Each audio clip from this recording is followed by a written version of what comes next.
이 보안화폐 가치가 천정부지로 뛰고 있는데 이 정부의 제도화와 입법 준비는 아직 미완입니다.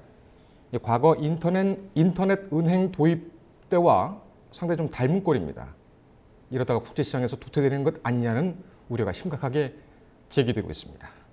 이 문제는 최병호 기자가 취재했습니다.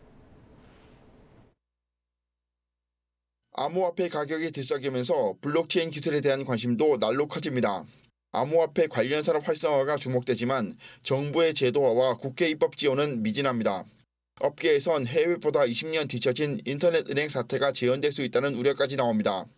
올해 초 한 개 400만 원대였던 비트코인은 이달 1,000만 원을 돌파, 현재는 960만 원대에서 거래 중입니다. 이더리움과 리플, 비트코인 캐시 등 다른 주요 암호화폐 가격도 올랐습니다.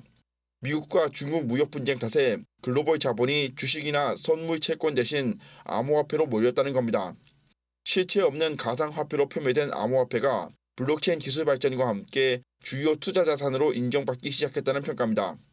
페이스북 등 주요 기업은 자체 암호화폐를 발급, 직원 급여로 주겠다는 계획도 내놨습니다. 국내에서도 암호화폐에 대한 관심이 뜨겁습니다. 지난달 빗썸, 업비트, 코인원 등 국내 7대 암호화폐 거래소의 거래 금액은 1조 8,050억 원에 달했습니다. 미국, 유럽, 중국, 일본까지 암호화폐 활성화에 주력하지만 국내는 암호화폐 제도화가 요원합니다. 정부가 암호화폐 제도화에 엄격한 자세인데다 입법 열쇠를 진 국회의 지원도 미진해서입니다. 암호화폐 가격이 급등하자 지난달 국무조정실과 금융위원회, 기획재정부, 법무부는 회의를 열고 암호화폐 시장을 예의주시하겠다고 밝혔습니다. 암호화폐 가격 상승 기회를 산업적으로 활용하기보다 시장을 관리감독하는 데 방점을 찍은 겁니다. 국회도 암호화폐와 블록체인 관련 법안 처리에 손을 놨습니다. 현재 국회에 발의된 암호화폐와 블록체인 관련 법안은 10여 개입니다. 무면허 암호화폐 거래소를 정비해 시장 불확실성을 해소하는 법안, 암호화폐 거래 양성화를 위해 전자금융거래법을 개정하는 법안 등이 주요합니다. 하지만 국회 문턱을 넘는 건 고사하고 장기간 국회 파행으로 법안 논의도 못하는 상태입니다. 여당인 더불어민주당이 정부와 발을 맞추기 위해 법안에 다소 신중한 것도 이유입니다. 지난해 11월엔 국회 정무위원회가 암호화폐를 논의할 특위를 구성키로 했으나 아직도 성사되지 않았습니다. 논의 중이어가지고 좀 더 지켜보는 게 좋을 것 같습니다. 정상화가 되고 또 상황을 보면서 지켜봐야 될 것 같은데요. 업계에선 암호화폐 활성화 논의가 제자리 걸음만 반복, 오히려 건전한 투자가 저해되고 피해가 늘어난다고 호소합니다. 암호화폐 거래에 대한 세금 부과나 관리감독 주체 등에 대한 방향이 없고 규제 사각지대로 방치된 시장 환경에선 거래소 사기 등의 피해만 늘어간다는 겁니다. 또 정부와 국회의 무관심에 암호화폐가 인터넷 은행처럼 글로벌 경쟁에서 뒤처질 수 있다는 우려도 나옵니다. 미국과 중국, 일본 등에선 2000년대 초반 인터넷 은행이 출범해 금융시장을 혁신했습니다. 반면 국내는 금융거래 안정성과 기술 보안 등을 이유로 2017년에야 영업을 시작했습니다. 암호화폐에 대한 정부와 국회의 태도가 인터넷 은행을 도입한 과정과 판박이라는 겁니다. 정부에서 이 가상화폐 관련된 부분은 범죄라는 인식 하에서 출발을 하고 있어요. 계속 이 사람들이 새로운 뭔가 할 때마다 계속 이게 반대의 목소리를 계속 내고 있는 거예요. 그러니까 우리는 맨날 뒤처지는 거야. 인터넷 은행도 20년 뒤처졌는데 블록체인도 이거는 지금 이미 다른 나라에서 페이스북조차도 그다음에 모건스탠리나 골드만삭스도 다 하는 거를 우리는 무조건 안 된다는 식으로 접근하면 우리는 그냥 계속 느려지는 거예요. 암호화폐 시장 규모가 꾸준히 확대되는 상황에서 시장 변화를 외면하는 건 신성장 동력을 발굴할 기회를 놓친다는 지적입니다. 뉴스토마토 최병호입니다. 다음은 이 뉴스를 취재한 최병호 기자 직접 불러서 물어보겠습니다. 최 기자는 보안화폐 하고 있습니까? 아니요, 저는 안 하고 있습니다. 왜 안 하고 있죠? 일단 가격 변동이 너무 심하다 보니까 좀 계속 또 암호화폐는 24시간 계속 거래소가 돌아가고 이러니까 좀 신중하게 좀 지켜볼 수 있는 여지가 없어서 저는 지금 하지 않고 있습니다. 그렇군요. 결혼했죠. 지금 네네. 신혼인데 네. 그 아내분께서는 다른 재테크 방법으로 이런 얘기 안 합니까? 예, 아내하고도 이제 재테크에 대해서 부동산이나 주식이나 이런 얘기를 많이 하는데 암호화폐도 이제 얘기를 많이 했지만 좀 너무 이렇게 좀 위험성이 크다라는 그런 얘기도 많이 하고 그렇게 해서 좀 안 하고 있는 상황입니다. 위험성이 크다는 것은 어떻게 판단한 겁니까? 일단 가격 변동성이 너무 큰 게 조금 소액 투자자 입장에서는 좀 많이 얻을 수 있는 반면 또 한 번에 많이 잃을 수 있는 그런 불안감이 있는 것 같습니다. 그렇죠.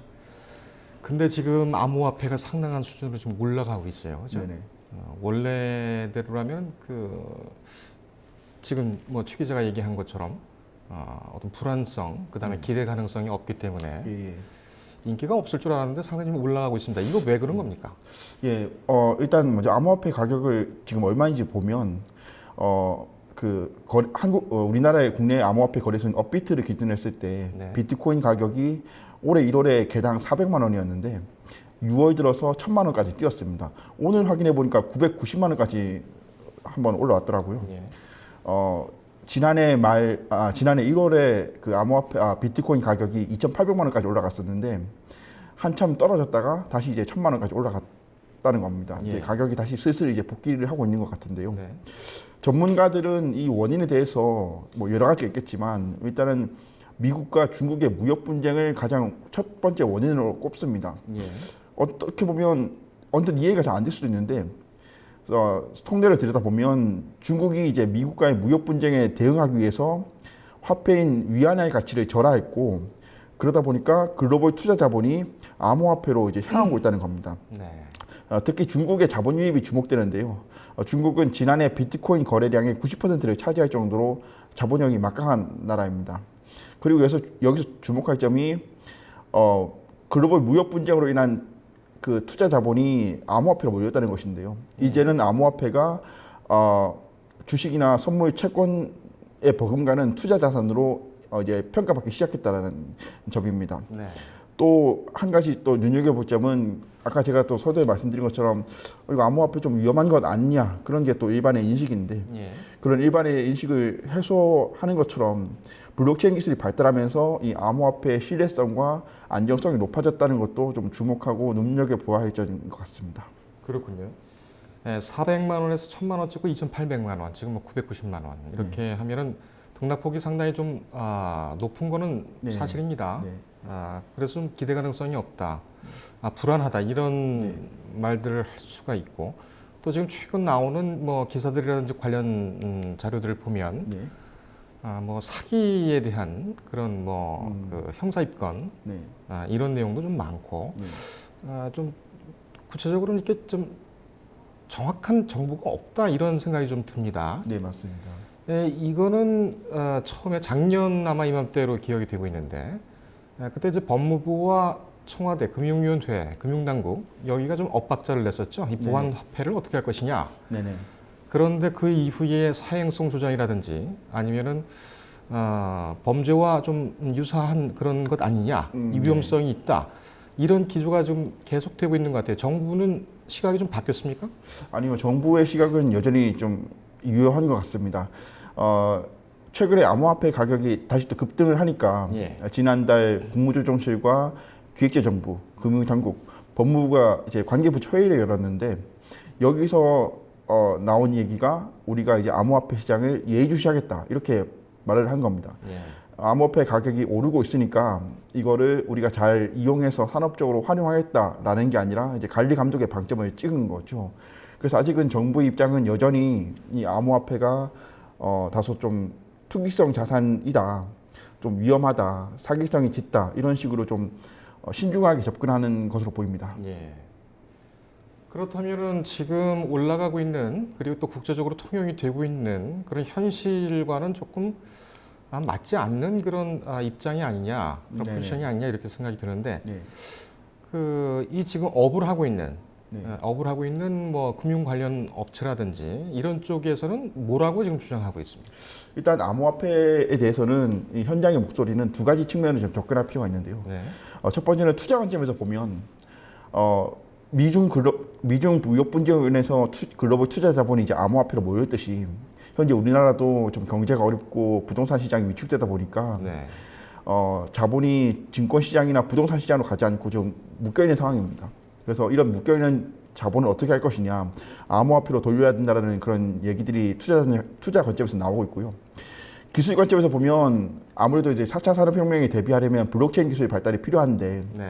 이 블록체인 기술의 발달의 핵심은 P2P라고 하는 쌍방향 파일 전송 시스템입니다. 네. 그리고 현재 이 암호화폐가 이 P2P를 가장 잘 구현하고 있는 것 중에 하나인데요. 네. 블록체인 산업 발전을 위해서라도 암호화폐를 좀 제도화하고 활성화하는 방안을 찾아야 한다. 이런 이야기들을 지금 하고 있습니다. 그렇군요. 아, 국회는 어떻습니까? 국회는 이 문제에 대해서 그 뭐 찬성하는 입장입니까? 그러니까 활성화를 찬성하는 입장입니까? 아니면 네. 정부 전 보수적으로 보고 있는 입장입니까? 예, 지금 말씀해 주신 것처럼 국회 입장이 다소 조금 애매모호한데요. 정부가 일단은 규제의 방점을 찍었다면 국회라도 입법 지원을 해줘야 되는데 국회 입장이 다소 좀 애매모호합니다. 예. 일단 국회에 발의된 암호화폐 또 블록체인 관련 법률은 15개 정도가 됩니다. 무면허 거래소를 정비하고 암호화폐를 활성화하기 위해서 전자금융거래법을 개정하는 등의 내용이 있습니다. 그런데 지금 국회에서는 이 법안이 제대로 논의되지 않고 있습니다. 1차적인 이유는 국회가 파행 중이기 때문에 법안 논의가 제대로 안 되는 것이고요. 예. 두 번째는 정부가 암호화폐를 규제하고 있는 상황에서 여당인 더불어민주당이 과연 앞장서서 암호화폐를 활성화하자고 말을 할 수 있겠냐는 겁니다. 네. 아무래도 여당은 정부에 발을 맞춰야 하는 입장이거든요. 예. 그래서 앞서 말씀드린 그 15개 법안 중에는 민주당에서 발의된 법안도 있는데 그런 법안도 지금 논의가 제대로 안 되고 있고요. 민주당 의원들조차도 일단 국회 정상화가 중요하고 다음은 정부의 상황을 좀 지켜봐야 되는 것 아니냐 이렇게 얘기를 하고 있습니다. 그렇군요. 여당이 그렇다고 하지만 이 야당 같은 경우에 오히려 이런 문제점을 더 지적을 하고 네. 또 민의를 듣고 반영을 해야 되는 그런 입장인데 지금 제가 여기서 뉴스를 진행하면서 거의 대부분의 모든 그 문제가 다 국회 정상화 때문에 네, 국회 그렇죠. 정상화되지 않아서 발이 묶여 있다는 그런 얘기를 듣습니다. 참 답답한 노릇이네요. 네. 그러면은 우리나라 이 보안 화폐 시장은 어떻습니까? 국제적으로 볼 때 많이 안 컸나요? 성장이 좀 어떻습니까? 네. 좀 아이러니하다고 할 수 있는 것은 정부가 이렇게 신중한 입장을 취하고 있지만 투자는 여전히 암호화폐로 많이 몰리고 있거든요. 예. 글로벌 암호화폐 시장조사 기관인 더 블록에 따르면 지난해 글로벌 암호화폐 거래 순위에서 우리나라가 3위를 차지했습니다. 1위가 미국이었고 2위가 일본이었고요. 예. 우리나라가 3위였습니다. 또 네. 지난달 빗썸, 업비트, 코인원 등 국내 7대 암호화폐 거래소의 거래 금액은 1조 8,050억 원이 달했습니다. 약 2조에 달하는 거거든요. 그러니까 민간에서의 암호화폐는 사실 굉장히 많이 활성화가 되어 있다. 다만 제도적인 뒷받침이 안 되고 있다. 이렇게 볼 수 있겠습니다. 또 한 가지 재미있는 것은요. 정부가 암호화폐를 이렇게 좀 신중한 입장을 취하고 있는데 4차 산업혁명 대비와 신성장 동력 발굴을 위해서는 또 블록체인에 상당한 또 관심을 가지고 있다는 거죠.